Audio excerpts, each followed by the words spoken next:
Good morning, Susan. Good How are morning. you doing today? I'm wonderful. How are you? I'm great. So we were just talking about photo shoot. So go ahead and finish your thought on you're getting a professional photo shoot done and paint the Yes. picture for us. All right. So I'm involved in a large women's organization called eWomen Mhm. Network, and one of the women who are Mhm. part of the organization has a connection with Jeff Lipsky.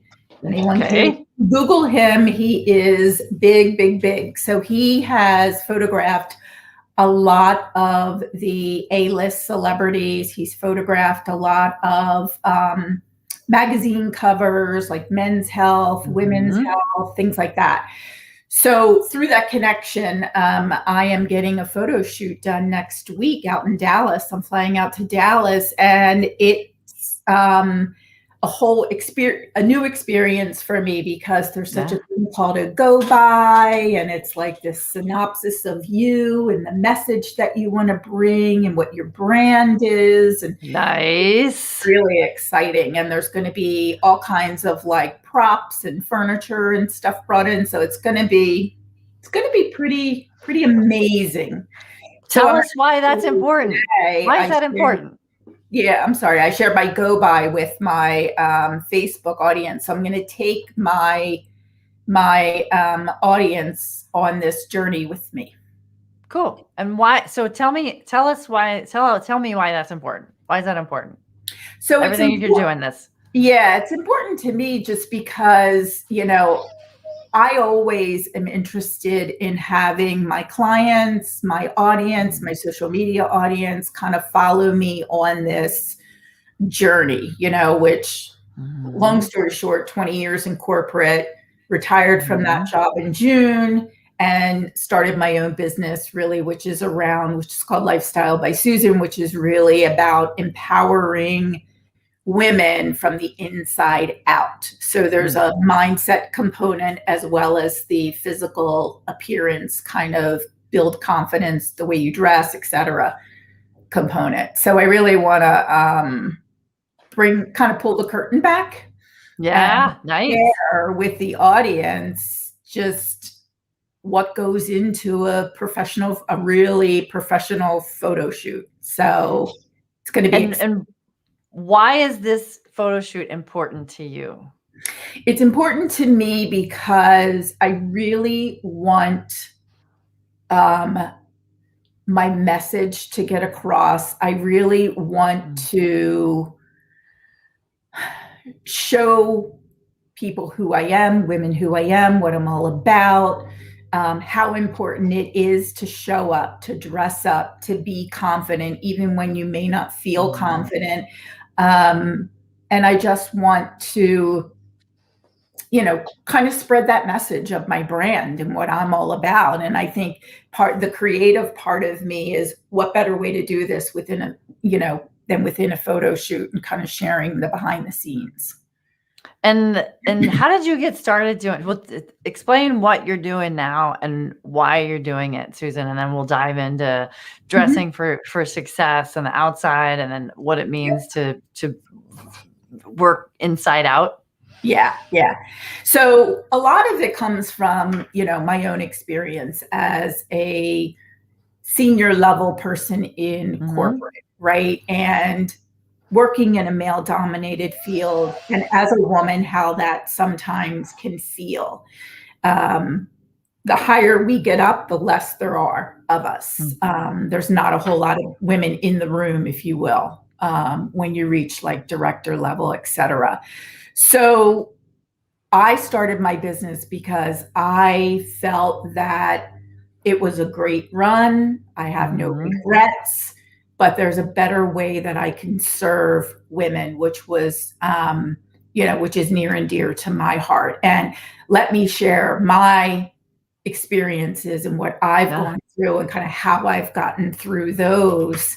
And my number one, goal is to improve confidence and ensure that women have a voice, that you don't have to um, engage, or not engage, but you don't have to embrace the full male energy, which nothing wrong with the male energy.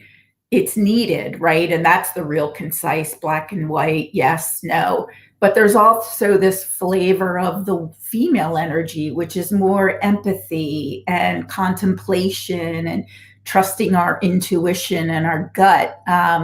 So we really need to bring that to the forefront, especially in male dominated fields. And that's what I'm all about, is making sure that women embrace that.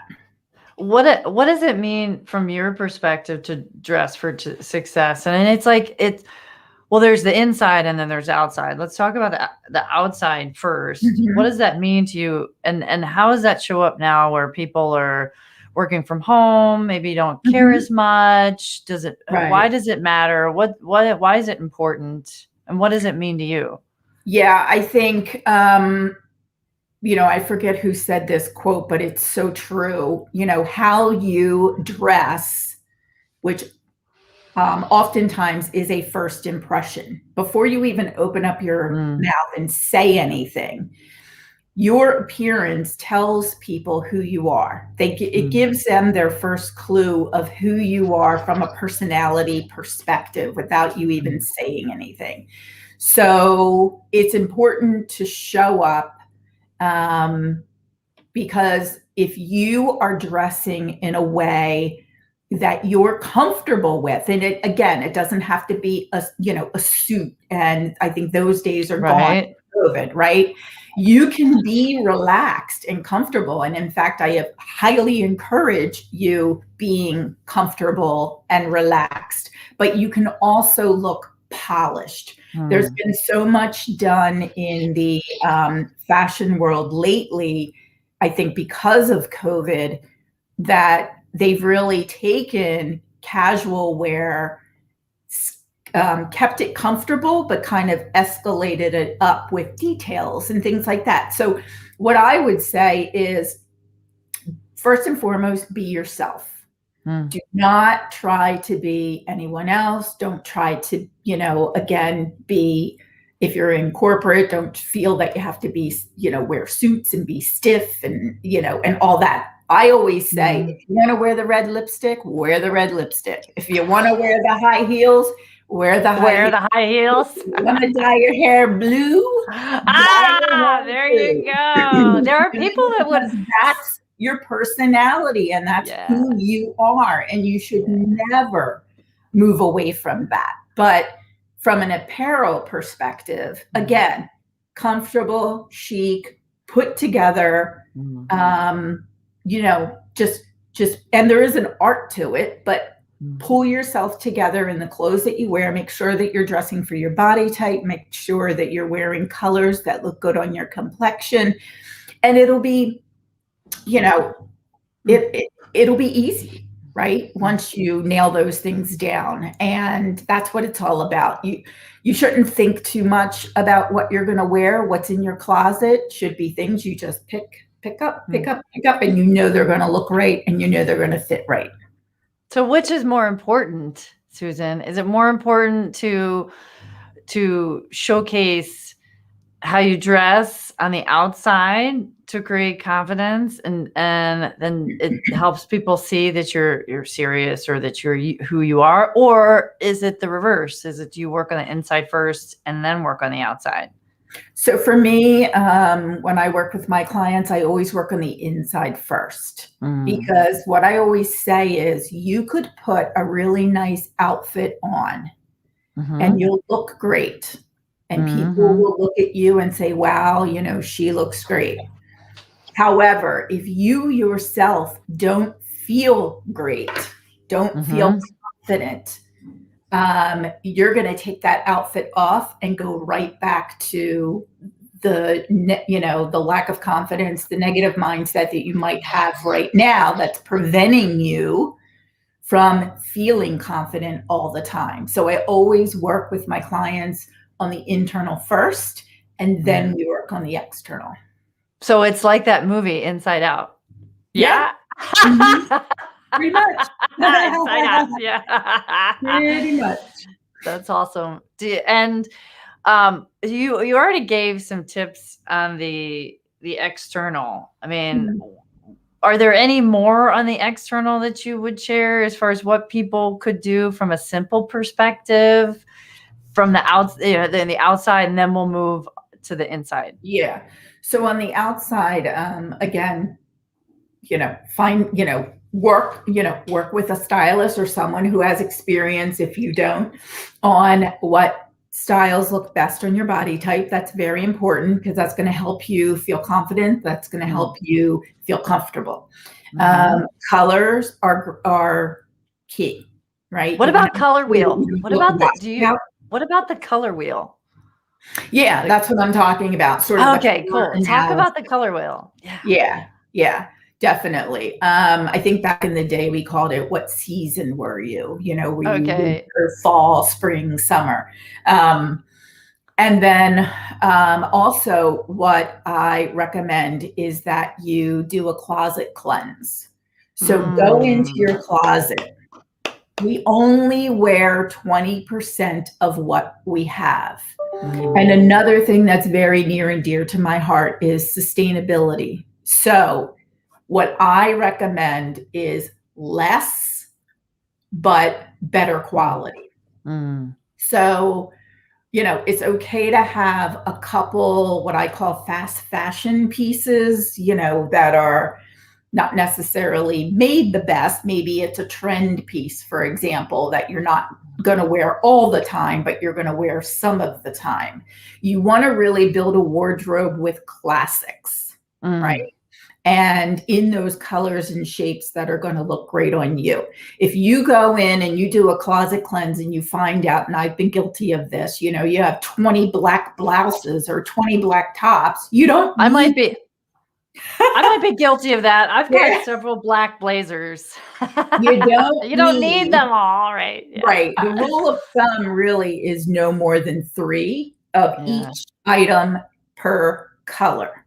Nice. And you're going to find that you're going to be able to purge a lot if you follow that methodology, and donate, give to goodwill, give to whatever cause you want to give. Obviously there's people out there who need clothes. So Dress for Success is a great organization. Just do that purge, bring it all down to a manageable amount. And then, like I said, it's easier to go into your closet and choose what you're going to wear. The other thing is I would coordinate by garment. So blouses, jackets, pants, and then coordinate those by color. All your black pants, all your navy pants, for example, your jeans, all that kind of stuff. And then building a capsule wardrobe, which is where you take essential pieces that you can mix and match. And it's amazing what you can do with 30 different items. You could probably create out of those 30 items, 100 looks. Cool. Why? So when we're, I want to actually transition to the inside stuff. So help me understand that what work you do on the inside to help people with confidence if they're struggling and just not sure of themselves.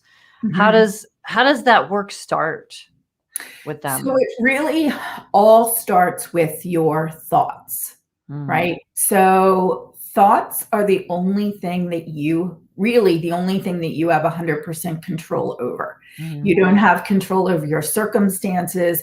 You don't have control over the past, and you don't have control over the future. Really, you only have control over the thoughts that you're having here and now. Now, you can have thoughts about the past and the future, but it's important to realize you don't have any control over them. So when I coach clients, that's where we start. It's do a thought download every day and get those thoughts out of your head, good and bad.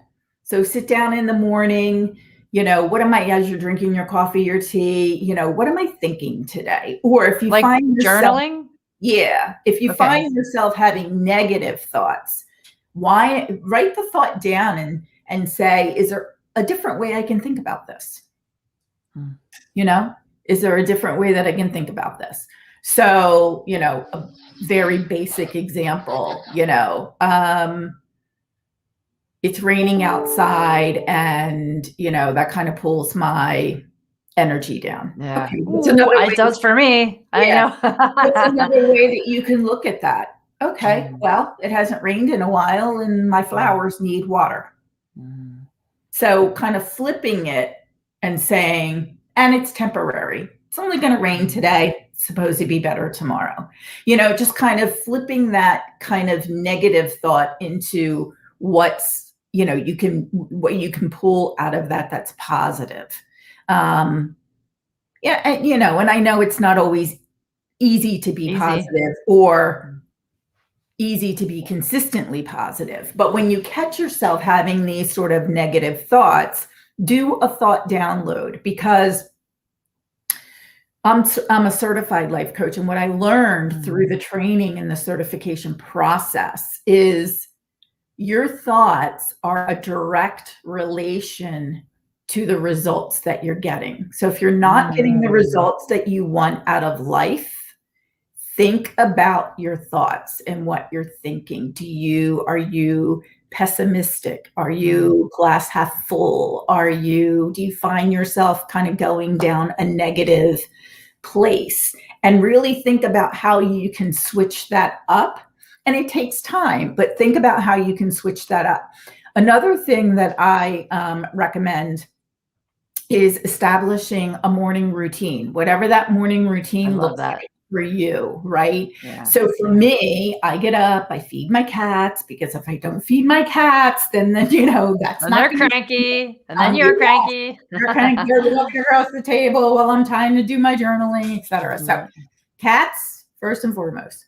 Then I make my coffee. Then I sit, and I have our kitchen kind of has this big garden window, and my backyard looks out into the woods. We have woods behind us. So I pick a spot. I would pick a spot that kind of gives you a nice visual. You're kind of, a very calm, serene kind of look, right? So I choose to sit in front of that window, and yeah, and that kind of automatically puts me in a good mood, right? Yeah. The birds are shifts the tone for you, for your day. Exactly. So it kind of sets the tone. And then I grab my journal, I do my thought download, and then I write what I'm grateful for, right? And I know people have heard that time and time again, but it does work. I write down 3 to 5 things that I'm grateful for. And that, again, kind of puts you in that mood. Then if you meditate, I would meditate. I try to meditate every day. I'm not always successful, but I try to meditate at least 5 to 10 minutes a day. If you're spiritual, pray. Set the tone for your day. Set your intention. What do I want this day to be, right? And that's kind of my morning routine. And then also, I try to move my body. So whether that's taking an afternoon walk, morning walk, whenever I can fit it in my day, I also do yoga almost every day. Nice. So that's just kind of how I kind of set my tone for the day. And something I learned, which is critical, is we're so busy, and we often jump from task to task without a break. So I'm going to give you a real quick little exercise you can do. Before you move from one task to another. Sit in your chair. You may want to move, like if you sit behind your desk, you may want to move. You don't have to move location, but you might want to. It depends. And for 1 to 3 minutes, just close your eyes and really just start to breathe and just say release over and over again. Release. Think about where you're tense. Maybe you were in your flow and your neck's hurting because you've been down typing. Maybe your back hurts. Just say release. Just notice where you're feeling that tension and just say release in your head over and over again for like 1 to 3 minutes.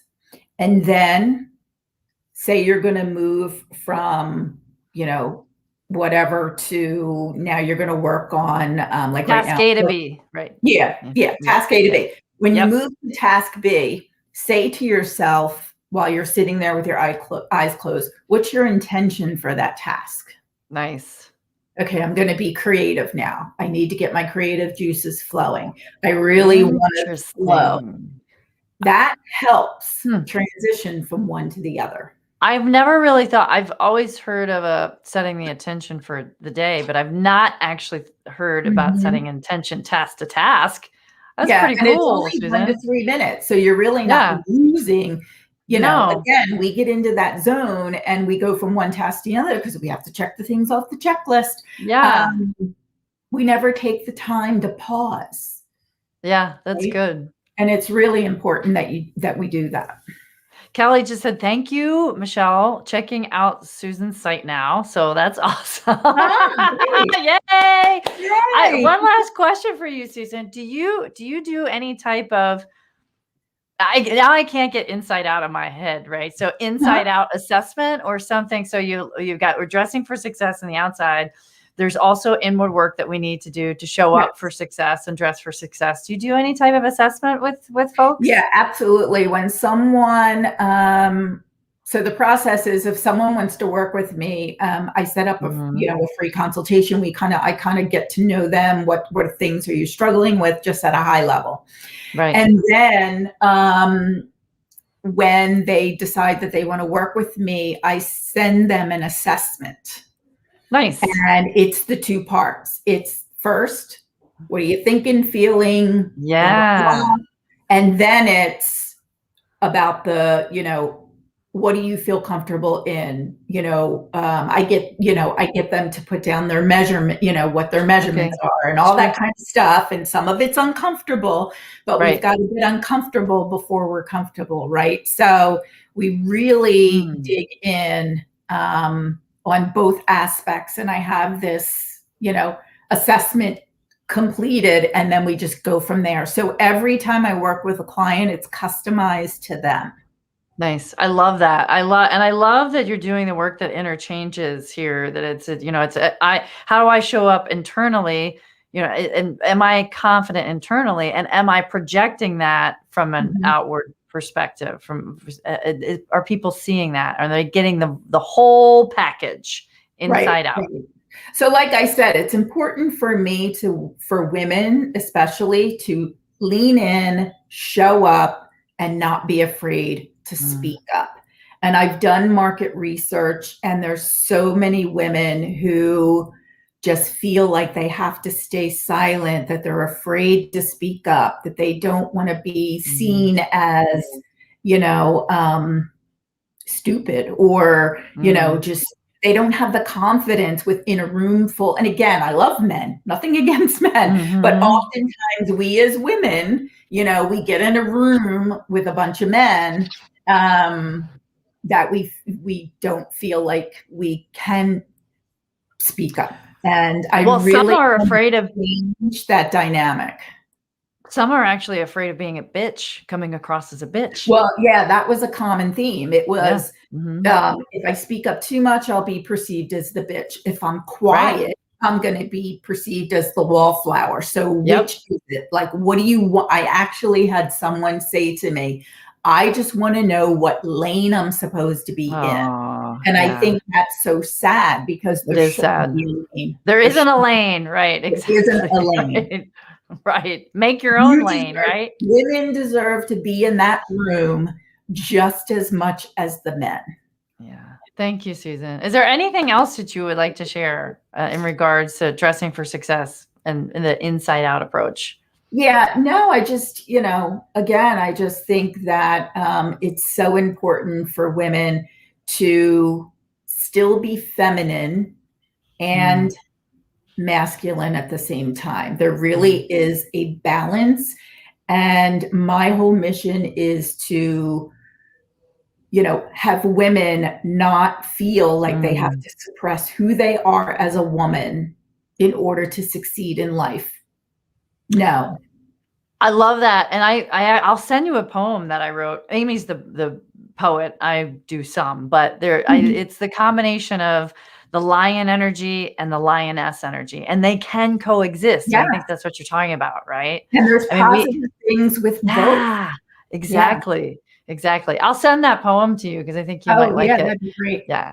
Awesome. Thank you for Yeah. sharing all of these tidbits, Susan. This has You been are welcome. fantastic. I really appreciate you doing this.